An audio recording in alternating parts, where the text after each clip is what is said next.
Hello दोस्तों, आज हम बात करेंगे पल्मोनरी आर्टरी हाइपरटेंशन में लॉन्ग टर्म सर्वाइवल कैसा होता है, कितना होता है और किन किन बातों पर डिपेंड करता है, जिसे प्रोग्नोस्टिकेशन कहते हैं। आज हम उस पर बात करेंगे, यानी पल्मोनरी आर्टरी हाइपरटेंशन जो कि एक सीरियस बीमारी है जिसमें हार्ट से लंग्स में जाने वाली नली में प्रेशर बढ़ जाता है और इसकी वजह से राइट हार्ट के फेलियर होने का या राइट हार्ट में डैमेज होने का चांस बढ़ जाता है।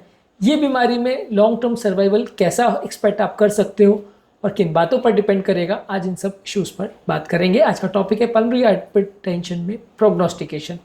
टॉपिक पर जाने से पहले जो लोग हमारे चैनल पर नए हैं उन्हें रिक्वेस्ट करूँगा कि चैनल को सब्सक्राइब करें, वीडियोस को लाइक करें, शेयर करें, फॉलो करें, कमेंट करें, पूरा देखें।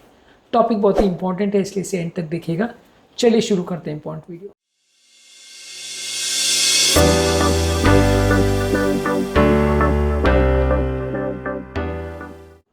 सबसे पहला, पल्मोनरी आर्टरी हाइपरटेंशन में अगर प्राइमरी पल्मोनरी आर्टरी हाइपरटेंशन है और खासकर अगर सीवियर हाइपरटेंशन है तो उसमें सर्वाइवल उतना अच्छा नहीं होता। ज़्यादातर इस तरह के पेशेंट 3-4 साल में उनकी ज़्यादातर की मृत्यु हो जाती है, क्योंकि वो बीमारी बहुत जल्दी बढ़ती है, जल्दी बिगड़ती है, व्यक्ति राइट हार्ट फेलियर में चला जाता है। दवाइयों से भी बहुत अच्छा रिस्पॉन्स नहीं आता है और इस तरह के पेशेंट का मृत्यु दर बहुत ज़्यादा होता है।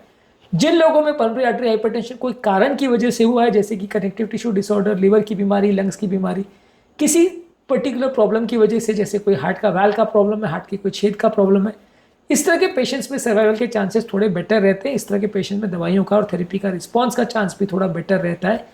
कितना सीवियर प्रॉब्लम है, कितना हाइपरटेंशन है और दवाइयों का कैसा रिस्पॉन्स हुआ है, सब कुछ इस बात पर डिपेंड करेगा। तो इसलिए पहले से हर व्यक्ति में तो पहले से कह पाना बड़ा मुश्किल है कि ये व्यक्ति कितने साल जिएगा। अगर मान लीजिए किसी को माइल्ड पल्मोनरी आर्टरी हाइपरटेंशन है तो वो कई साल भी नॉर्मली जी सकता है बिना किसी प्रॉब्लम के, उसका सर्वाइवल लगभग नॉर्मल हो सकता है।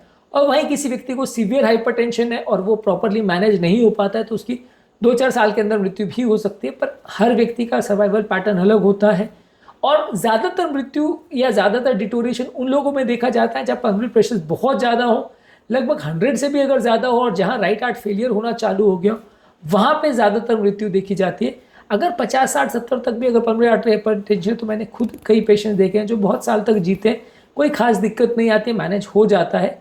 लेकिन जब अनमैनेजेबल लेवल्स पे पल्मोनरी प्रेशर्स चले जाते हैं और बहुत ज़्यादा सीवियर पल्मोनरी आर्टरी हाइपरटेंशन हो जाता है तो वहाँ व्यक्ति के बचने के चांसेस कम होते हैं, क्योंकि राइट हार्ट जो है वो कंपेरेटिवली लेफ्ट हार्ट से भी ज़्यादा वीक होता है, उसकी दीवार और पतली होती है, उसमें फेलियर के रिलेटेड प्रॉब्लम्स होने का चांस और ज़्यादा होता है।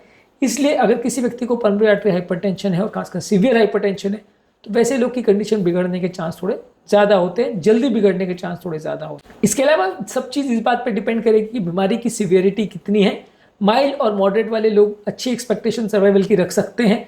माइल्ड वाले लोग, अगर किसी को पल्मोनरी आर्टरी हाइपरटेंशन है तो वो लगभग नॉर्मल लाइफ जिएंगे, बशर्ते वो अपना रेगुलर फॉलोअप और चेकअप कराते रहे और यदि अगर कंडीशन में कोई डिटोरिएशन मिल रहा है तो उसे प्रॉपरली मैनेज कर ले। अगर किसी को सीवियर हाइपरटेंशन है तो फिर इस बात पर डिपेंड करेगा कि राइट हार्ट का फंक्शन कैसा है, दवाइयों का थेरेपी का रिस्पॉन्स कैसा है और ओवरऑल पेशेंट का कारण क्या है जिसकी वजह से ये प्रॉब्लम हुई है, इस पर सब कुछ डिपेंड करेगा।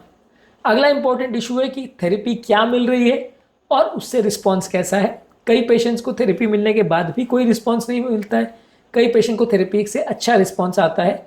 इसमें थेरेपी में ज़्यादातर calcium channel blockers, pulmonary artery hypertension को कम करने वाली एंडोथेलिन रिसेप्टर एंटागोनिस्ट जैसे बोसेंटन, एम्ब्रिसेंटन, फॉस्फोडाइस्ट्रेज इनहिबिटर्स जैसे कि सिल्डेनाफिल, टेडानाफिल और प्रोस्टासाइक्लिन एनालॉग्स जैसे इपोप्रोस्टेनॉल और टीप्रोस्टेनॉल, ये ज़्यादातर मेडिसिन यूज़ होती हैं। इसमें मेडिसिन के ऑप्शंस उतने ज़्यादा अच्छे नहीं हैं, इसलिए ये मान के चलिए कि बीमारी को ट्रीट करना थोड़ा मुश्किल है। शरीर का ब्लड प्रेशर यानी सिस्टमिक ब्लड प्रेशर को ट्रीट करना कंपैरेटिवली ज़्यादा आसान है। इसमें जो है दवाइयों के ऑप्शंस कम है और ये दवाई जो है भी उनके भी बहुत एक्स्ट्राऑर्डिनरी रिजल्ट्स नहीं आते हैं, इसलिए मान के चलिए कि इसमें कंपैरेटिवली सर्वाइवल चांसेस उतने अच्छे नहीं हैं जितना सिस्टमिक हाइपरटेंशन वाले पेशेंट में होता है। सिस्टमिक हाइपरटेंशन से हमारा मतलब है कि लेफ्ट साइड का ब्लड प्रेशर, यानी जो शरीर में हम ब्लड प्रेशर मेजर करते हैं वो सिस्टमिक ब्लड प्रेशर होता है और जो लंग्स की आर्टरी में मेजर होता है वो पल्मोनरी आर्टरी हाइपरटेंशन होता है। यानी जो प्रेशर लेफ्ट साइड का हार्ट जनरेट करता है वो सिस्टमिक प्रेशर होता है, जो राइट साइड का हार्ट जनरेट करता है वो पल्मोनरी प्रेशर होता है। पल्मोनरी आर्टरी हाइपरटेंशन की हम यहाँ बात कर रहे हैं, ये थोड़ा ज़्यादा डेंजरस है क्योंकि राइट साइड का हार्ट थोड़ा कच्चा होता है, थोड़ा इसकी दीवार पतली होती है और यहाँ पे थोड़ा फेलियर होने का चांस ज़्यादा होता है। फेलियर होने के बाद भी दवाओं का रिस्पॉन्स थोड़ा कम अच्छा मिलता है। इसके कॉम्प्लिकेशंस क्या हैं? ज़्यादातर लोग को राइट हार्ट फेलियर होता है, ज़्यादातर लोग को रिदम प्रॉब्लम्स हो सकती है। इसके अलावा कई बार राइट साइड का हार्ट फेलियर होने की वजह से पाँव में ब्लड का स्टैग्नेशन होता है, जिसकी वजह से पल्मोनरी एम्बोलिज्म का चांस भी बढ़ सकता है। इसके अलावा पाँव में सूजन वगैरह आ सकती है। राइट हार्ट फेलियर अगर हो और बीपी कम हो जाए तो किडनी लिवर का फेलियर भी हो सकता है। तो ये सारे इसके कॉम्प्लिकेशन हैं जो जैसे जैसे राइट हार्ट फेलियर होते जाता है हार्ट रिलेटेड प्रॉब्लम्स बढ़ते जाती हैं। कई बार राइट हार्ट फेलियर नहीं भी हो तो भी रिदम प्रॉब्लम्स और राइट हार्ट का डैमेज होने का चांस फिर भी रहता है। इसके अलावा ज़्यादातर सर्वाइवल बहुत सारी और फैक्टर्स पर भी डिपेंड करता है कि व्यक्ति का ओवरऑल हेल्थ स्टेटस कैसा है, उसकी कोमॉर्बिड कंडीशन कैसी, वो दवाई ले रहा है कि नहीं, लाइफस्टाइल की जो चेंजेस बोले हैं वो कर रहा है कि नहीं, ये सारी चीज़ों पर भी डिपेंड करता है। अगर यंग व्यक्ति है तो उसके सर्वाइवल के चांसेस कंपैरेटिवली अच्छे हैं। उम्र दराज पेशेंट है जहाँ पे सीवियर हाइपरटेंशन है तो क्योंकि मल्टीपल बीमारियाँ मौजूद हैं तो सर्वाइवल के चांसेस कंपैरेटिवली कम अच्छे होंगे। तो व्यक्ति के इंडिविजुअल सर्वाइवल के चांसेस बहुत सारे उसकी खुद के फैक्टर्स पे भी डिपेंड करता है कि उसकी ओवरऑल हेल्थ कैसी है और उसका ओवरऑल सिम्टम स्टेटस कैसा है और कितना सीवियर प्रॉब्लम है। लॉन्ग टर्म मैनेजमेंट इसका करना पड़ता है। ज़्यादातर पल्मोनरी आर्टरी हाइपरटेंशन में थेरेपी लंबे समय तक चलती है, लाइफ टाइम चलती है और इसमें लाइफस्टाइल मॉडिफिकेशन का या खाने पीने का ध्यान रखने से उतना ज़्यादा फर्क नहीं पड़ता जितना सिस्टमिक प्रेशर में पड़ता है। इसलिए मान के चलिए कि सिर्फ नमक को कम कर लेने से या योगा प्राणायाम कर लेने से या एक्सरसाइज करने से ये बीमारी ठीक नहीं होती है। डेंजरस बीमारी है, प्रॉपर थेरेपी करने से ठीक ठाक रिस्पॉन्स मिल सकता है।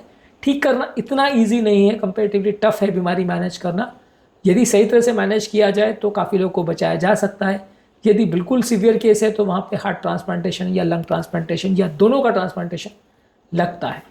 पल्मोनरी आर्टरी हाइपरटेंशन के ट्रीटमेंट पैटर्न्स पर, उसके टिप्स पर हमने सेपरेट वीडियोस किए हैं जो कि आप हमारे चैनल पर देख सकते हैं।